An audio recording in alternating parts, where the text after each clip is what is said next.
Shalom Bapak Ibu yang terkasih dalam Tuhan. Haleluya. Apa kabar hari ini? Luar biasa, karena Tuhan Yesus kita luar biasa. Kita mau siapkan hati kita, kita mau beribadah pada saat pagi hari ini. Haleluya.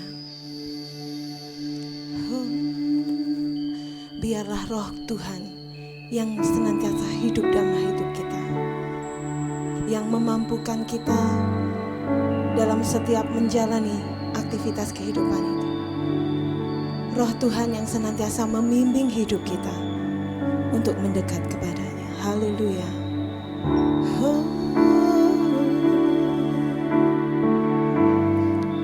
Haleluya. Kami memuji-Mu Tuhan.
kami mengucap syukur Tuhan, kami siap untuk memuji membesarkan nama-Mu.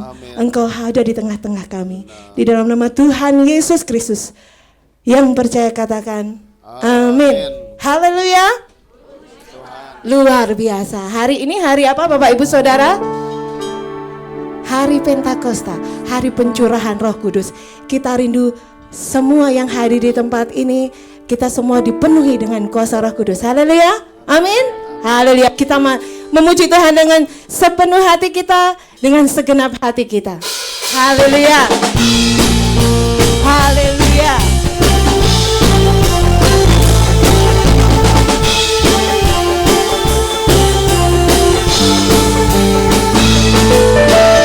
Roh Kudus tercurah di tempat ini, urapannya yang ajaib memulihkan umatnya.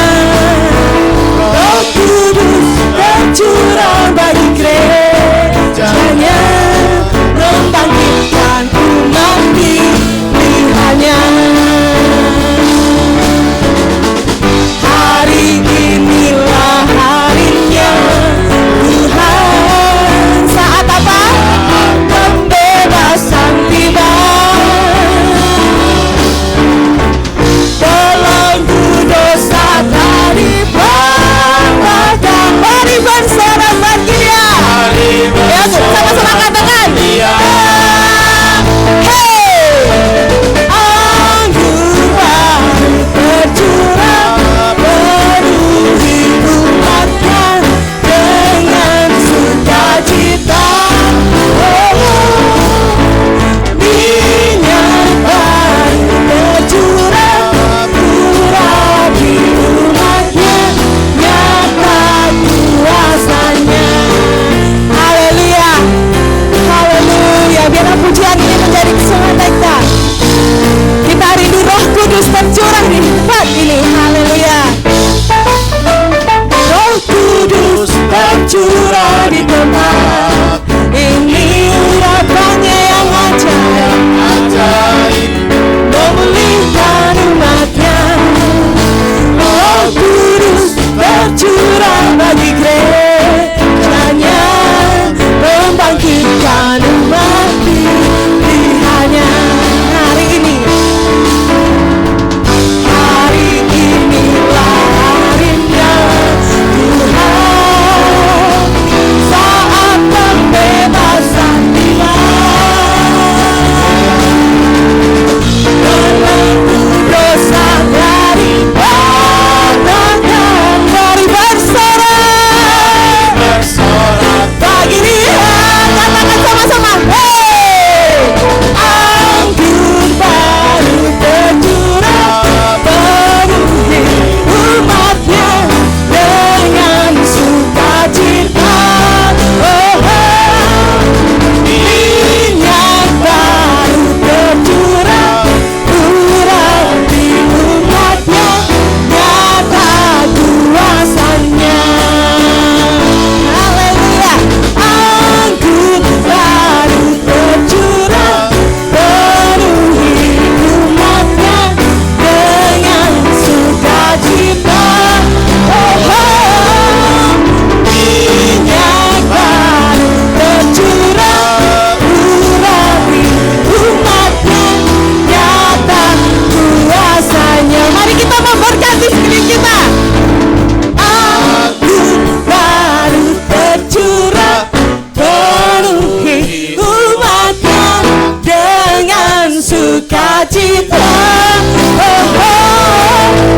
Minyak baru tercurah, urapi umatnya, nyata kuasanya. Nyata kuasanya, nyata kuasanya. Haleluya. Nyata kuasanya. Haleluya. Kita kemuliaan untuk Tuhan. Haleluya. Siapa yang hari ini belenggu dosanya sudah dipatahkan? Siapa? Saya. Bapak Ibu Saudara, mari kita semangat.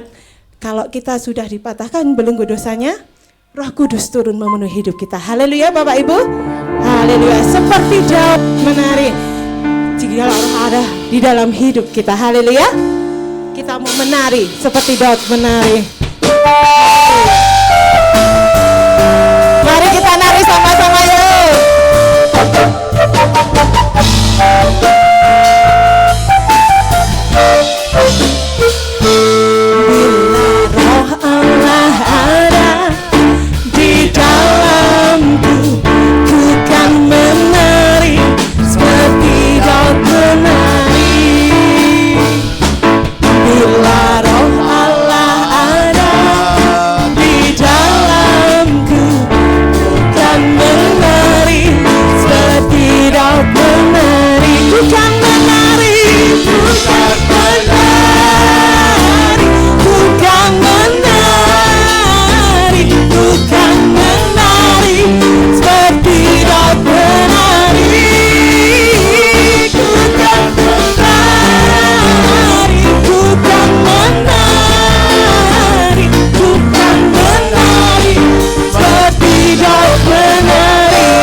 Menari buat Tuhan, berikan yang terbaik buat Tuhan. Haleluya.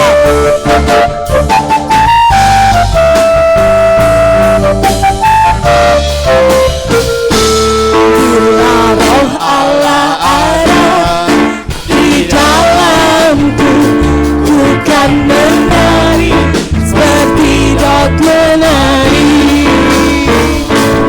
Bila roh Allah ada di dalammu, bukan menari seperti Daud menari. Haleluya. Bukan menari, bukan menari, bukan menari seperti Daud menari.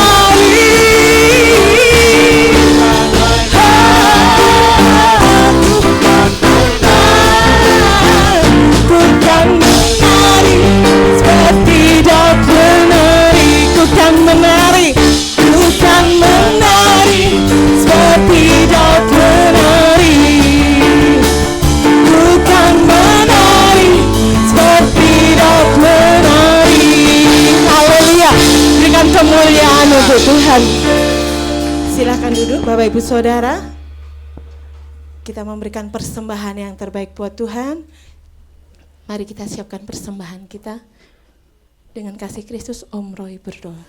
Bapa, kami bersyukur, terima kasih banyak Tuhan, pagi yang luar biasa. Kami boleh datang lagi beribadah dan memuji Tuhan. Dan biarlah apa yang sudah kami persembahkan lewat pujian ini boleh berbau harum di hadapan Engkau. Kami juga rindu untuk memberikan yang terbaik melalui persembahan. Dengan berkat-berkat yang Tuhan sudah percayakan kepada kami siap untuk memberikan dengan sukacita. Di dalam nama Yesus kami sudah berdoa. Haleluya. Amin.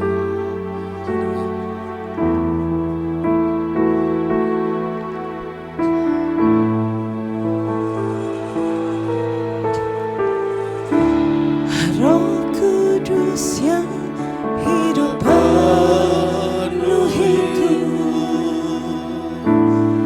Roh Kudus yang hidup pulihkanku, curahkan urapan ke atasku, membangkitkan kuasa-Mu. Roh Allah yang hidup penuhiku, Roh Allah yang hidup pulihkanku, curahkan urapan ke atasku,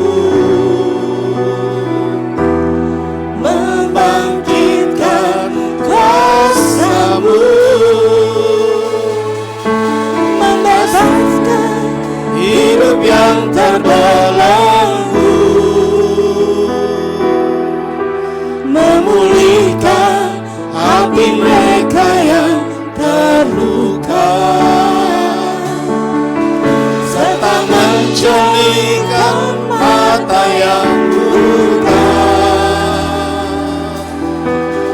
Jadikan hidupku alatmu, dipenuhi urapan baru, menyatakan kebesaran kuasa-Mu.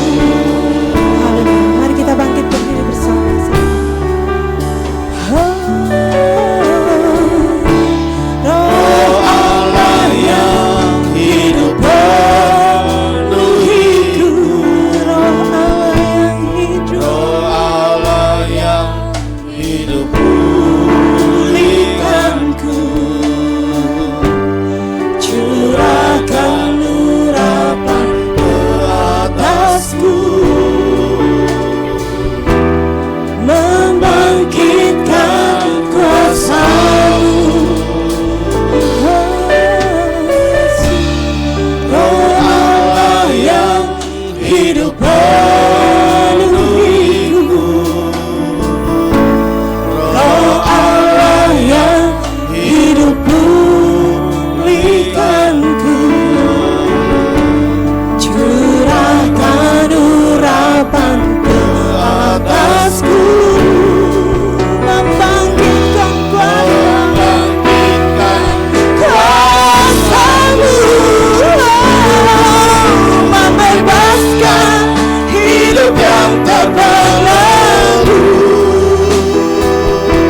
selama minggu ini Tuhan sudah himpunkan kami semua.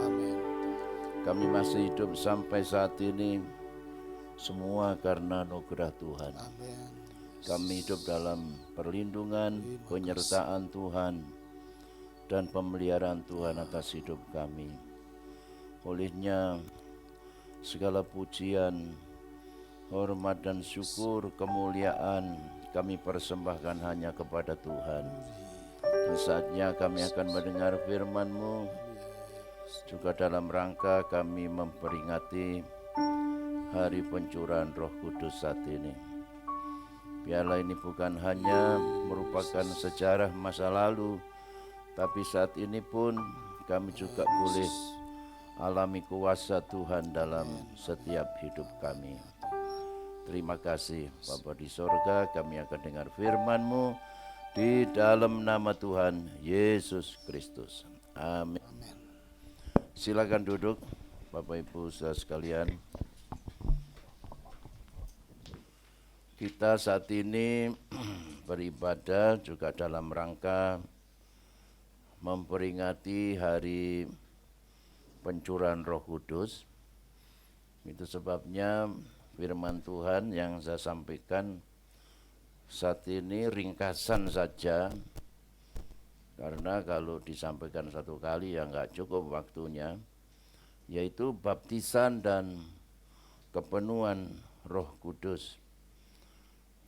Nah, sebelum Yesus terangkat ke sorga, Yesus pernah berkata kepada muridnya dalam Kisah 1 ayat 4, pada suatu hari ketika ia makan bersama-sama dengan mereka, ia melarang mereka meninggalkan Yerusalem dan menyuruh mereka tinggal di situ menantikan janji Bapa yang demikian katanya, kamu telah dengar daripadaku sebab Yohanes membaptis dengan air, tapi tidak lama lagi kamu akan dibaptis dengan Roh Kudus. Nah, saat Yesus naik ke sorga, kemudian murid-muridnya mematuhi pesan Tuhan ini. Mereka tidak keluar Yerusalem, mereka berdoa menanti janji Bapa selama 10 hari. Maka di dalam Kisah 2 ayat 1 sampai 4 dikatakan, ketika tiba hari Pentakosta itu hari yang ke-50 dihitung sejak Paskah ya. Jadi sesudah Paskah 50 hari itulah hari Pentakosta atau hari panennya orang Yahudi. Semua orang percaya berkumpul di satu tempat. Tiba-tiba turunlah dari langit suatu bunyi seperti tiupan angin keras yang memenuhi seluruh rumah di mana mereka duduk, dan tampaklah pada mereka lidah-lidah seperti nyala api yang bertebaran dan hinggap pada mereka masing-masing. Maka penuhlah mereka dengan Roh Kudus. Lalu mereka mulai berkata-kata dalam bahasa-bahasa lain seperti yang diberikan oleh Roh itu pada mereka untuk mengatakannya. Apa yang dituliskan dalam kitab Kisah Rasul oleh seorang yang bernama Lukas ini adalah berdasarkan fakta sejarah ya. Memang menuliskan apa yang pernah terjadi pada saat itu. Nah, khususnya tentang mereka itu penuh dengan Roh Kudus, ada beberapa pandangan. Pandangan yang pertama mengatakan bahwa hal itu merupakan peristiwa masa lalu. Sekarang sudah enggak ada lagi begitu. Yang kedua, mengenai Roh Kudus kan sudah diterima pada saat orang percaya. Kita tidak perlu berdoa. kita sudah ada Roh Kudus saat percaya. Yang ketiga, ini lebih ekstrim lagi. Roh Kudus kan sudah diberikan. Kita tidak usah berdoa, kita tidak usah minta Roh Kudus. Bahasa roh gampang, ya tinggal kita mengatakannya saja. Mengatakannya apa? Ya sudah, katakan aja bla bla bla bla. Ya. Kalau perlu saya ajari, sini, tirukan saya. Tadi itu, begitu ya. Nah, sudah bisa kamu. Ya. Kamu latih sendiri. Ada yang mengatakan bahwa penuh Roh Kudus itu tidak harus berkata-kata dalam bahasa roh. Contohnya di dalam Kisah Para Rasul 8 tidak dikatakan di situ bahasa roh apa enggak. Juga mengenai Rasul Paulus di Kisah pasal 9. Itu kan ada di Kisah 2, Kisah 10, Kisah 19. Jadi kesimpulannya, ya mau bahasa roh silakan, enggak juga enggak apa-apa gitu ya. Nah, pandangan kita berdasarkan doktrin, dan ini sudah merupakan dogma. Dogma itu artinya doktrin Alkitab yang secara otoritatif denominasi gereja kita sudah mewajibkan ya semua anggota jemaat itu untuk mentaati dan melaksanakannya. Itu saudara. Pandangan kita, baptisan Roh Kudus masih berlaku sampai saat ini dengan tanda berkata-kata dalam bahasa-bahasa lain. Bahasa-bahasa roh seperti yang kita membaca di dalam Kisah 2 ayat 4 tadi. Ya.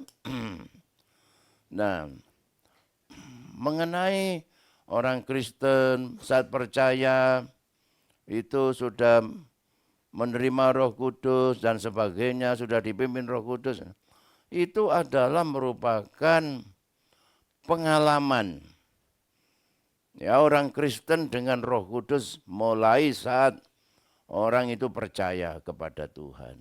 Ya, jadi semuanya itu adalah pekerjaan Roh Kudus dengan menggunakan pemberitaan Injil. Pemberitaan Injil yaitu ketika kabar sukacita diberitakan pada orang berdosa yang harus menerima penghukuman Allah, tapi ada Yesus yang menebus dosa manusia. Barang siapa yang percaya tidak dihukum, tetapi diselamatkan. Ya. Nah, ketika orang percaya pertama mengalami karya Roh Kudus itu dia insaf. Seperti Yohanes 16 ayat 8. Roh Kudus menginsafkan manusia tentang dosa, tentang kebenaran, tentang penghakiman. Jadi saya ini orang berdosa. Itu Roh Kudus, saudara. Kalau enggak ya enggak gampang. Aku enggak dosa, aku enggak pernah nyuri. Aku enggak pernah nipu orang. Ya kan? Saudara, tetapi tidak ada manusia yang sempurna. Siapapun manusia pernah melakukan salah dan salah itu dosa. Besar atau kecil, abu-abu apa putih sekalipun. Nah, saudara, yang membuat orang insaf itu pekerjaan Roh Kudus. Ini orang berdosa. Kalau saya mau menerima kebenaran supaya selamat, tidak ada jalan lain kecuali percaya Yesus. Kalau tidak, saya akan masuk neraka, akan menerima penghukuman. Lalu mengaku Yesus itu adalah Tuhan, ini juga karena Roh Kudus. 1 Korintus 12 ayat 3. Nah, kemudian kita percaya. Karena sudah insaf, mengaku, terima Yesus, percaya. Nah, saat kita percaya, kita dimeteraikan oleh Roh Kudus. Ini yang orang mengatakan, oh itu sudah terima Roh Kudus, nggak perlu cari Roh Kudus. Dimeteraikan oleh Roh Kudus sebagai tanda milik Allah. Karena kita sudah menerima penebusannya. Dan juga diberikan suatu jaminan bahwa nanti kalau kita meninggalkan dunia yang fana ini, kita akan menerima keselamatan seluruhnya yang sempurna itu. Nah, yang sekarang sebagian kita dapat alami melalui Roh Kudus ini. Ya, sukacitanya, damai sejahteranya, sorga bagaimana melalui Roh Kudus. Dan kemudian Roh Kudus itu bukan hanya memeteraikan kita, tetapi juga berdiam dalam kita, menyertai kita. Ayat-ayatnya tidak usah saya baca, saya katakan sudah juga pulang lupa ya. Lebih ingat nasi pecel di depan sana ya. Tapi kalau saudara mau ingat ya ini aja ya, saudara ambil itu ya, melalui flash disk kan bisa. Lalu menyertai kita, memimpin kita supaya kita jadi Kristen yang benar. Dan Roh Kudus mengajar kita, mengingatkan kita akan firman Allah. Makanya saudara, bagaimana Roh Kudus itu mengajar? Yaitu melalui semua apa yang Yesus telah katakan. Nah, bagi kita sekarang apa yang Yesus telah katakan? Yesus telah katakan semuanya telah tertulis dan telah paripurna, tertulis dalam Alkitab Kejadian sampai Wahyu. Nah, itulah yang harus kita membaca. Sebagai orang Kristen, saudara silakan baca koran, saudara silakan baca WhatsApp, baca Facebook, tapi jangan lupa baca Alkitab. Ya kan? Jangan cuma hafalnya Yohanes 3:16, ya kan? Malyaki 3:10, tetapi dari Kejadian sampai Wahyu. Sebanyak-banyaknya saudara baca saja.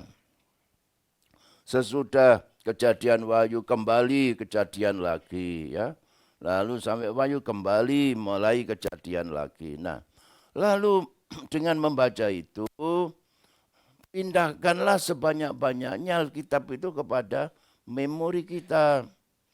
Kalau sudah begitu, ketika kita dalam situasi tertentu, dalam keadaan tertentu, menghadapi masalah tertentu, nah Roh Kudus mengajar itu mengingatkan kita. Dengan mengingatkan kita kan firman Tuhan yang kita sudah baca, yang sudah pernah kita dengar, dan yang sudah kita ingat. Dan itu kemudian jadi rema. Jadi firman yang hidup oleh Roh Kudus itu menjadi iman, menjadi tuntunan dalam perjalanan hidup kita. Nah, kemudian Roh Kudus menghasilkan buah roh, ya kasih, sukacita, damai sejahtera, sampai penguasaan diri dan sebagainya. Nah, pendek kata, Roh Kudus itu menjadikan kita bagaimana kita menjalani orang Kristen, menjadikan kita supaya kita menurut kehendak Tuhan. Roh Kudus memimpin kita, mengajar kita bagaimana kita jadi Kristen yang baik. Tapi kemudian Roh Kudus memenuhi kita, kita dibaptiskan dengan Roh Kudus. Ini Roh Kudus yang sama dalam pengalaman yang berbeda. Nah, ini mungkin kita beda dengan gereja-gereja lain. Nah, saudara ya, nah supaya kita diberi kuasa. Bukan Kristen yang lemah, tapi Kristen yang diberi power, diberi exousia, diberi kemampuan rohani untuk menyembah Tuhan. Dan saudara diberi kelengkapan untuk menjadi saksi, melayani Tuhan bukan dengan kesanggupan kemampuan manusia kita yang terbatas, tetapi dengan kemampuan roh. Saudara Zakaria pasal 6 ayat 4 mengatakan bukan oleh kuat atau gagah, melainkan oleh rohku, kata firman Tuhan. Ya, dari nabi-nabi zaman dulu diurapi, raja-raja, imam-imam diurapi, orang yang dipakai Allah diurapi. Zaman perjanjian baru, semua umat Tuhan, Tuhan memenuhi kita dengan Roh Kudus, bahkan penuh terus menerus, kemudian diperlengkapi dengan kekuasaan, menerima karunia-karunia Roh Kudus, dan yang harus kita memberi garis bawahnya begitu, bahwa baptisan kepenuhan Roh Kudus itu bukan syarat untuk keselamatan. Syaratnya keselamatan adalah iman. Terima Yesus sebagai Tuhan Juru Selamat. Dan kepenuhan Roh Kudus itu diterima oleh orang yang sudah diselamatkan melalui iman. Orang yang belum bertobat yang tidak bisa terima Roh Kudus. Dan baptisan Roh Kudus bukan pengganti dari hidup benar, dari hidup kudus. Makanya lah itu sudah penuh Roh Kudus kok hidupnya begitu. Ya, lain itu, lain topiknya. Saudara, tetapi kita semua memerlukan Roh Kudus, baik Roh Kudus memeteraikan kita, mendiami kita, mengajar kita, sampai Roh Kudus memenuhi kita, memberikan urapannya kepada kita. Ya. Nah, Roh Kudus menurut Kisah 2 ayat 4 dikatakan, maka penuhlah mereka dengan Roh Kudus, lalu mereka mulai berkata-kata dalam bahasa-bahasa lain. Seperti yang diberikan oleh Roh itu pada mereka untuk mengatakannya. Jadi rumusnya sederhana sekali di sini ya. Mereka berdoa penuh Roh Kudus. Itu jangan sudah ngomong bla bla bla bla bla, enggak penuh Roh Kudus itu ya. Kan sekarang ini macam-macam karismatis yang ekstrem gitu ya. Itu kan itu merupakan pengalaman rohani yang saudara dicari begitu. Sampai orang menyanyi dalam roh, yang dalam roh itu ya. Singing in the spirit, dance in the spirit, menari dalam roh, mengucap syukur dalam roh, berdoa dalam roh. Tapi sekarang sampai ada ngeblak dalam roh gitu ya. Ndelosor dalam roh gitu. Bahkan ada yang tidur dalam roh. Lah ini paling enak ini ya. Saya suka ini tidur dalam roh. Ya apalah itu saudara. Silakan ya. Tapi substansinya dalam roh itu jangan dihilangkan ya. Jangan orang sudah menari kencak-kencak gulung gemuk. Ya. Bukan, enggak ada rohnya begitu ya. Jadi penuh Roh Kudus dulu. Nah bedanya dengan murid-murid dalam Kisah 2, mereka selama 10 hari berdoa menanti janji Roh Kudus yang akan dicurahkan. Nah kita sekarang berdoa untuk dipenuhkan Roh Kudus kepada Roh Kudus yang sudah dicurahkan. Jadi kita enggak susah-susah menerimanya sebetulnya. Penuh ya, berdoa dengan iman, nanti Roh Kudus akan meyakinkan kita bahwa kita telah penuh Roh Kudus. Saudara, dan kemudian mulai peka dan mendengarkan kata-kata yang diberikan oleh Roh itu. Dan kalau itu sudah kita alami, ya jangan buru-buru. Maka mulailah dengan iman mengatakannya. Apa yang Roh Kudus, ya seringkali orang takut. Ya, mulailah mengatakan sekalipun itu sedikit. Nanti dari sedikit lama-lama akan bertambah-tambah. Ya, nah mari kita lihat dulu saudara. Ya saya ini guru jadi ya mesti begini ya. Bahwa penggenapan daripada firman Tuhan untuk Kisah 2 ayat 4 itu jauh hari sudah dinubuatkan oleh seorang nabi yang namanya Nabi Yoel. Ketika ini para murid kira-kira 120 orang ini penuh Roh Kudus ya, bahasa roh. Orang ini heran melihat, iki apa? Ya belum pernah terjadi sebelumnya. Nah, kemudian ada yang mengatakan, oh, ini mabuk ini. Ya, mabuk anggur. Kakean ngombe ini, ya ditinggal Yesus naik ke surga, murid-murid stres jadi minum. Begitu, orang stres kan minum. Apalagi yang diminum ini cap jenggot. Anggur topi miring itu, ya. Lalu Petrus berdiri mengatakan, jadi orang penuh Roh Kudus itu sadar, ya. Bukan penuh Roh Kudus. Wah, itu kesurupan itu, ya. Nah, Petrus berkata, itulah yang difirmankan Allah dengan perantaraan Nabi Yoel.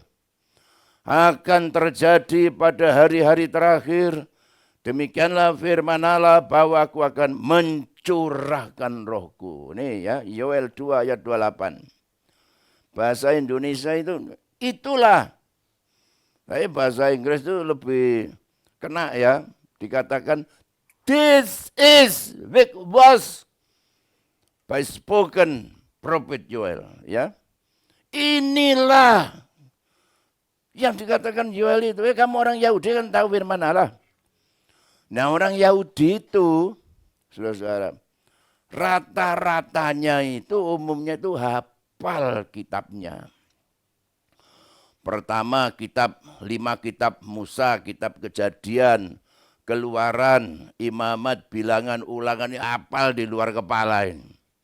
Ya, ditambah lagi kitab sejarah, kitab syair, Mazmur, kitab Salomo, pengkhotbah dan sebagainya, ditambah lagi kitab nabi-nabi, nabi besar, Nabi Yesaya, Yeremia, Yehezkiel, Daniel, dan ditambah lagi kitab nabi-nabi kecil dari Habakuk sampai terakhir Maliaki. Wapal saudara, ya. Makanya pegawai wong Yahudi itu lek nganggur itu di kantor itu di sela-sela waktu lagi ini kan ono tukang ono ya. Mari tak sendodok rokokan ngombe kopi kan gitu ya. Sampai ngomong-ngomong ngobrol-ngobrol gitu. Orang Yahudi enggak. Orang Yahudi itu istilah sambil baca Alkitab sambil dihafalin. Semua begitu. Sambil nyupir, sambil menghafal. Mereka hafal. Jadi semua orang Yahudi pasti tahu ayat ini, bahkan hafal. Begitu. Cuma kapan nubuatannya ini digenapi dan bagaimana penggenapannya, nggak ada yang tahu. Sampai akhirnya kisah 2 ayat 4 itu digenapi, itu terjadi. Petrus berkata, loh ini nggak mabuk mas, ini mas. Inilah yang dinubuatkan Nabi Yoel itu. Apa mas? Apa mas Mas Petrus ya kan? Ini loh yang dikatakan Yoel itu goblok gitu ya kan? Kira-kira begitu. Jadi baru tahu, oh ini penggenapannya. Seperti itu. Orang penuh Roh Kudus berkata-kata dengan berbagai bahasa seperti yang diberikan oleh Roh itu. Nah, kemudian apa yang terjadi di dalam kisah 2 ayat 4 itu terjadi lagi di kisah pasal 10 ketika Rasul Petrus memberitakan Injil di rumahnya tentara itu ya di Kaisaria itu. Nah saudara, bahwa karunia Roh Kudus, ini Petrus sedang khotbah ini.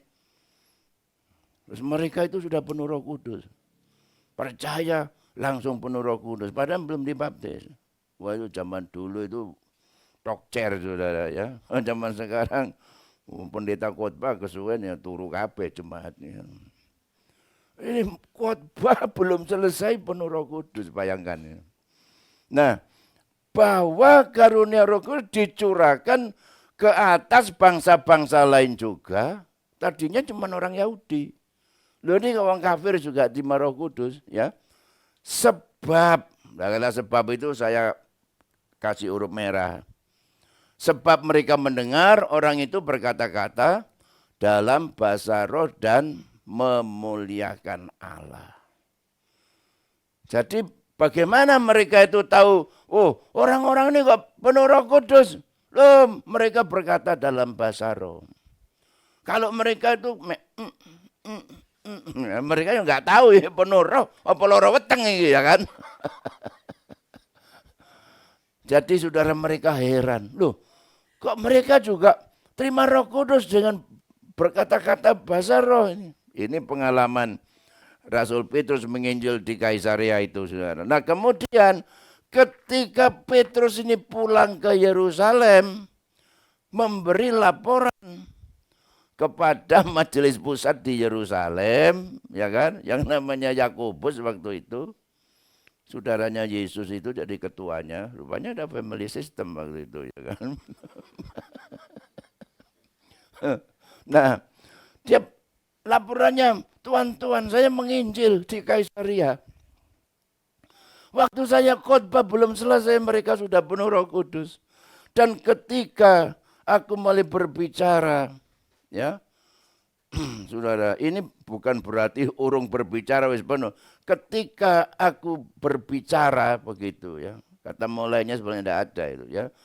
Turunlah Roh Kudus ke atas mereka. Petrus berkata bagaimana? Sama seperti dahulu ke atas kita. Di mana itu? Di Kisah 2 ayat 4. Begitu. Jadi apa yang terjadi di Kisah Rasul pasal 10 itu adalah sama seperti yang dialami oleh Petrus ini di Kisah 2 ayat 4. Jadi kesimpulannya baptisan Roh Kudus dimanapun dan kapanpun ditandai dengan bahasa roh sama seperti Kisah 2 ayat 4. Nah ini saudara kemudian bertahun-tahun kemudian sampai ratusan tahun, mulai tahun 400 sejak Kekaisaran Romawi menerima agama Kristen, kaisarnya jadi Kristen, maka jenderal-jenderalnya rame-rame jadi Kristen, rakyatnya ikut-ikut jadi Kristen. Seperti itu. Lalu gereja masuk dalam kurang lebih 1000 tahun masa kegelapan. Ya, ya memang masa aniaya enggak ada. Orang mudah masuk Kristen, tapi berhalanya juga ikut masuk Kristen dan begitu. Sampai akhirnya terjadi apa yang dinamakan reformasi oleh Martin Luther pada tahun 1511 ya. Nah, Martin Luther ini menentang 90 dalil yang harus ditolak karena bertentangan dengan Alkitab. Dari situlah kemudian muncul aliran Protestantisme ya, karena protes ya disebut Protestan gitu loh. Makanya saudara jangan protes-protes ya. Nah, dari kemudian Protestanisme itu berkembang lagi ya kepada kaum Puritan yang menekankan hidup kudus. Diteruskan pemberitaan oleh namanya John Wesley bersaudara yang menekankan iman, keselamatan dan hidup kudus. Lah kemudian orang mulai meneliti ya. Apakah Kisah 2 ayat 4 itu masih bisa dialami pada zaman ini? Maka saudara, ada seorang yang belajar itu bernama William Seymour. William Seymour ini muridnya Pendeta Parham yang mendirikan sekolah Alkitab, yang fokusnya itu mempelajari apakah Roh Kudus seperti Kisah 2 ya, yang sama seperti kita katanya Petrus tadi itu, masih bisa terjadi. Kemudian pada tanggal 9 April tahun 1906 ada seorang pendeta namanya William Seymour, itu dia berkhotbah, ini orang negro kakinya kencik ya, panjang sebelah, motone kiteng, ya itu. Tapi dipakai Tuhan luar biasa. Ya, terus berdoa untuk orang sakit sembuh kayak seperti itu. Ya, dia dipakai Tuhan. Jemaatnya cuma 12 orang. Ya. Nah, kita di sini mulai dengan 10 orang. Ya banyak sih, cuma waktu saya datang karena saya dianggap masih terlalu muda ya. Nah, kecuali keluarga almarhum Bapak Sutrisno itu yang menerima saya, ya. Terima kasih ya, Cetinu ya. Waktu itu kalau Om Sui ini menolak saya, mungkin saya nggak tahu ya, saya nggak di sini kali. Nah itu sudah ya. Lalu Om Seymour ini khotbah Kisah 2 ayat 4 ini. Begitu. Itu nubuatan Nabi Yoel. Dan dia percaya ini masih bisa terjadi. Nah, istrinya namanya Jane Seymour. Orang kulit putih, cantik. Orang negro, tidak tampan. Motone kiteng, bojone kulit putih, cantik. Ini kabar baik buat saudara-saudara. Cowok-cowok ya, kalau kamu tidak tampan, wajahmu pas-pasan, nanti istrimu cantik. Ya. Ini kabar nggak begitu baik bagi cewek-cewek. Kamu cantik ya. Nah saudara, ketika main piano, langsung dia singing in the spirit, playing music in the spirit. Di dalam roh dia berkata-kata dalam bahasa roh sambil menyanyi, sambil bermain musik. Inilah saudara yang menandai awal gerakan Pantekosta sedunia. Ini sejarah ya, dan tahun 1921 sampai di Indonesia. Itu loh ya. Loh, kalau saya ceritakan sejarahnya semua sampai nanti malam nggak mari saudara ya, cuma waktu ibadah mantri nih ngarep kono gitu ya. Lah inilah sejarahnya begitu. Nah, janji untuk menerima Roh Kudus. Jawab Petrus pada mereka, bertobatlah, hendaklah kamu masing-masing memberi dirimu dibaptis dalam nama Yesus Kristus untuk pengampunan dosamu, maka kamu akan menerima karunia Roh Kudus. Bagi kamulah janji itu, bagi anak-anakmu dan bagi orang yang masih jauh yang akan dipanggil. Termasuk kita ini. Nah, karunia Roh Kudus ini bukan karunia Roh Kudus segala macam, tapi karunia berupa kepenuhan Roh Kudus itu, ya. Ini kan konteksnya Kisah 2:38, konteksnya Kisah 2 ayat 4. Nah, itu sebabnya para rasul-rasul itu menekankan di Kisah pasal 8 misalnya, ayat 16 saudara. Itu Filipus memberitakan Injil ke Samaria. Banyak yang percaya karena disertai mujizat-mujizat yang luar biasa. Ya, kesembuhan terjadi, orang kerasukan setan sembuh. Banyak yang percaya. Dan oleh Filipus mereka dibaptis sesuai firman Tuhan. Tapi mereka belum penuh Roh Kudus. Kalau mereka sudah pada saat percaya terima Roh Kudus, kenapa Rasul Petrus dan Yohanes datang?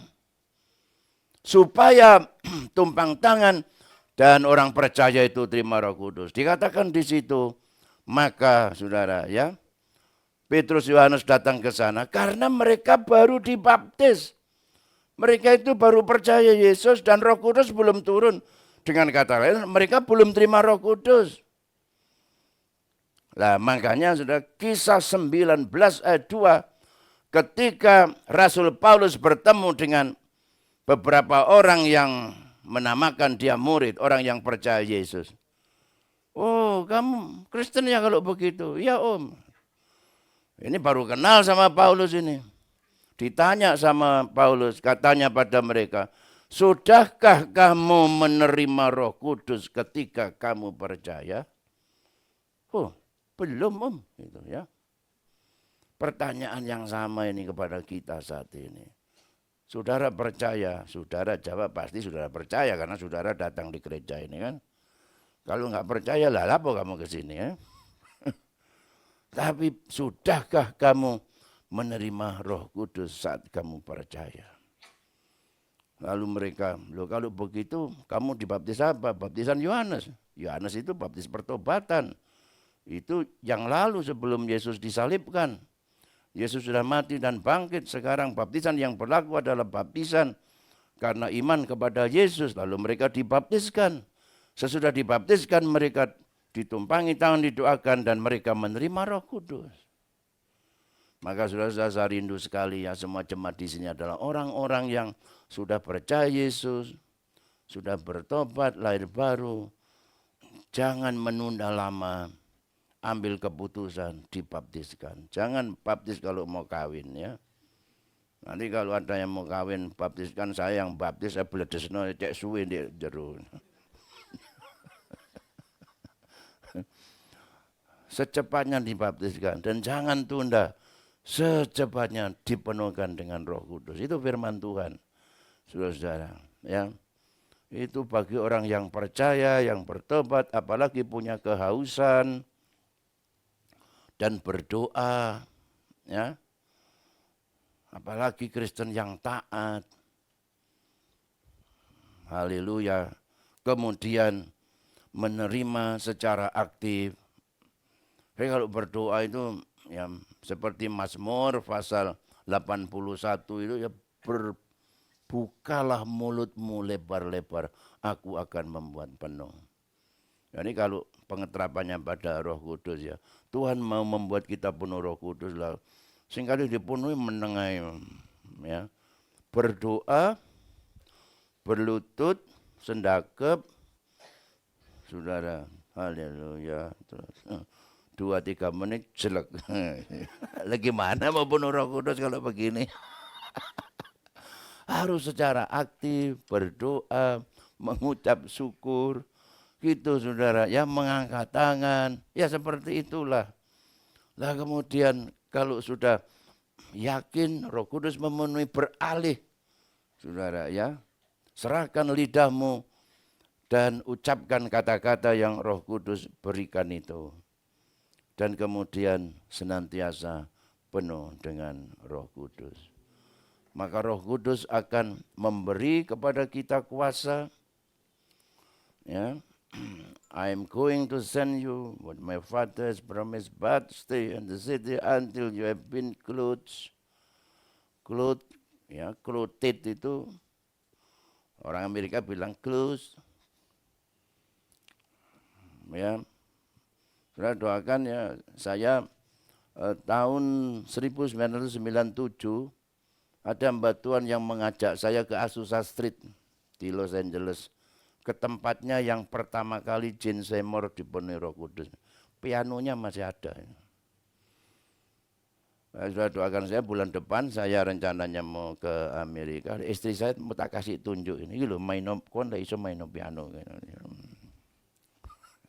Itu disimpan ya. Ini adalah Roh Kudus yang memenuhi kita, itu merupakan the clothes of power atau exousia from on high, dari tempat maha tinggi. Diberi wibawa, di mana ada kuasa Roh Kudus, kekuasaan apapun pasti tunduk kepada kuasa Tuhan. Ya, kuasa setan, gondoruo, kuntilanak, ya tunduk pada kuasa Tuhan.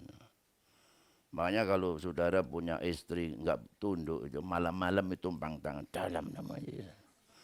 Sampai ke ono duit 100 juta, tunduk wis manut. Begitu juga sebaliknya, kalau ada suami-suami yang keras ya, istri malam-malam kasih makan yang kenyang, suamimu tumpang tangan. Wah, dia kutuk nanti di rumah. Ya. Nah saudara, kemudian kita akan menerima kuasa. Tapi kamu akan menerima kuasa kalau Roh Kudus turun ke atas kamu dan kamu akan menjadi saksiku. Sehingga kita menjadi saksi Tuhan, termasuk kita menjadi pelayan Tuhan, terlibat dalam pekerjaan Tuhan, bukan dengan kesanggupan, kemampuan kita yang terbatas, tapi dengan kuasa Roh Kudus yang tidak terbatas. Ini saudara ya, umpamanya saudara mau ke Jakarta, saya gambarkan ini. Kalau sudah jalan kaki juga bisa ya. Oke, next. Ini baratnya monyet ini mau ke Jakarta. Naik sapi juga bisa, saudara ya. Tapi sampai berapa lama datang? Mungkin 1 minggu paling, enggak sampai, saudara ya. 1 minggu sampai di Semarang, sapi ini mati, saudara ya kan. Tapi kalau saudara dari Malang, ini Airbus ya, dari Malang naik Airbus 4380 ya, A380 yang di Indonesia umumnya cuma 220 ya. Kayak Citylink, Batik itu cuma 220 lah. Tapi kalau yang 320, waduh, ini sama dengan 15 juta tenaga kuda. Makanya saya kalau ke luar negeri gitu ya, naik Airbus seperti ini, saya membayangkan seperti naik kuda 15 juta. Hai. Ya. Itu kalau sapi ya waduh lari. Tapi kalau dengan Airbus, wush. Saudara, Malang, Surabaya, Jakarta hanya 1 jam sampai. Ya. Dari Surabaya sampai Seattle itu hanya 18 jam. Kalau mau ke Amsterdam, ke Schiphol, dari Jakarta itu juga 18 jam. Tapi kalau saudara dengan tenaga sendiri bisa. Ayo ke saudara ke negeri Belanda. Ya. Dari Malang jalan kaki ke Jakarta, Maringut, Tanjung Priok, berenang di laut. Ya. Kapan saudara sampai? Inilah saudara ya, kita harus menyadari kita ini manusia terbatas, kita lemah. Gereja kita, apalagi gereja cilik, karena mereknya lagi saudara ya. Bagaimana kalau kita tidak mengandalkan kuasa Allah? Dan saya percaya kalau jemaat penuh Roh Kudus, gereja ini pasti maju. Saudara pasti dipakai Allah. Kalau saudara melayani Tuhan, pasti saudara diberkati. Pekerjaan, rumah tanggamu juga diberkati oleh Tuhan. Sampai di sini firman Tuhan. Wah, kalau saya habisin, wah, mari saudara ya. Wah, ini selamat hari Pantekosta. Ya. Ini waktu saya main film sama di Korea sama Lee Min Ho ya, make upnya belum dihilangin. Ya. Tuhan memberkati saudara. Mari kita berdiri bersama-sama.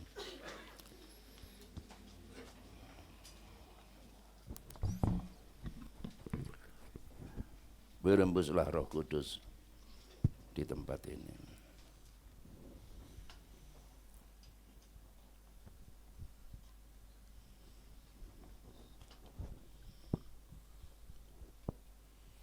Haleluya, haleluya. Berhembuslah Roh Kudus di tempat ini. Berhembuslah Roh Kudus dengan kuasa-Mu. Pulihkanlah gereja-Mu di akhir zaman. Berhembuslah, berhembuslah. Sekarang urapilah kami, urapi. Mari kita angkat tangan kita. Haleluya, haleluya, haleluya. Oh, haleluya, haleluya, haleluya. Berilah kami dengan hadirat-Mu, kami Tuhan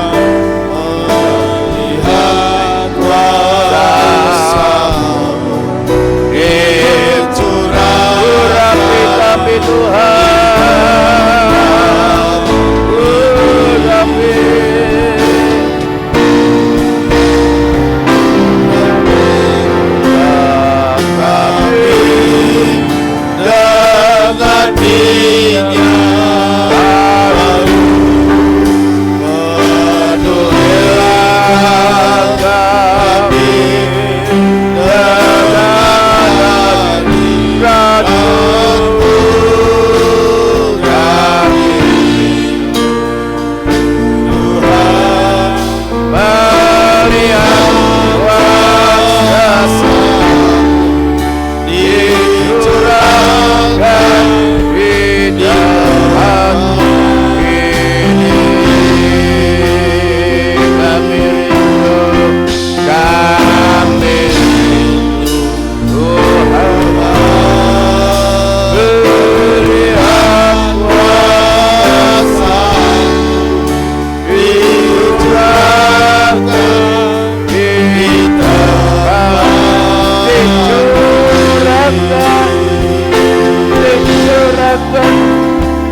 Biarlah kami semua umat-Mu, orang-orang yang oleh kemurahan Tuhan boleh insyaf akan dosa-dosa kami dan menerima Engkau sebagai juru selamat, mengaku Engkau sebagai Tuhan dan percaya kepadamu Tuhan.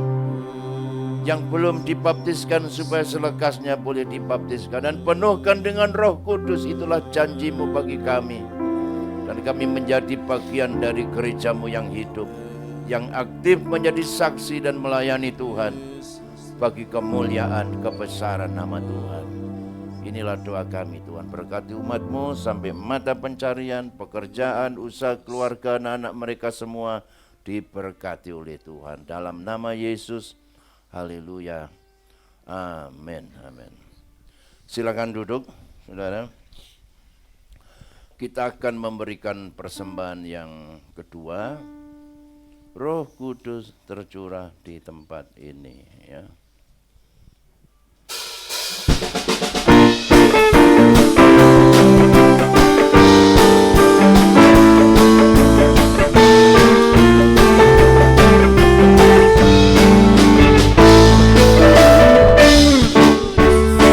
tercurah di tempat ini, urapannya yang ajaib, pemulihkan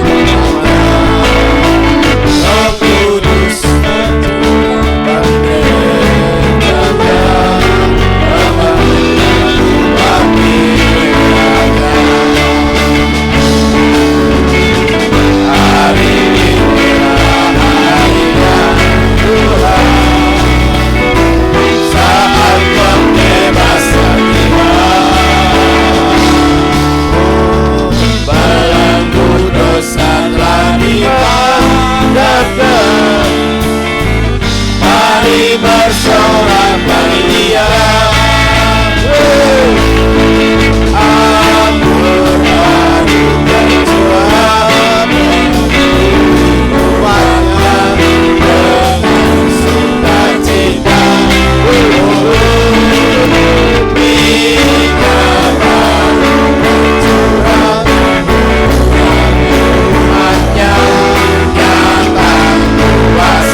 berkat Tuhan sepanjang minggu sudah dibuka kembali semuanya, baik kelompok-kelompok sel, ibadah pria, wanita, pemuda, sampai doa puasa dan ibadah keluarga muda.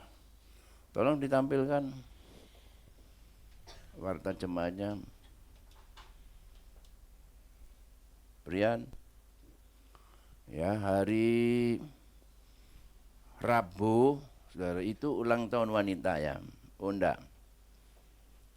Hari Rabu ibadah wanita. Oh, kunjungan. Hari Rabu ada kunjungan ke daerah Batu. Hah? Ya Rabu kami terserah gitu, ya kan. Lalu Jumat tetap ada doa puasa, saudara, ya. Sampai minggu depan Tuhan memberkati. Sebelum kita berpisah, bersalaman moga belakang kiri kanan, selamat. Katakan selamat hari Minggu Tuhan memberkati. Haleluya. Mari saudara kita terima berkat daripada Tuhan. Saudaraku sekalian, pulanglah ke rumah masing-masing dan terimalah berkat limpah dari Bapa. Kasih karunia dari Tuhan kita Yesus Kristus dan dalam persekutuan Allah Roh Kudus menyertai kita semua saat ini sampai Maranatha. Terimalah berkat Allah di dalam nama Tuhan Yesus Kristus.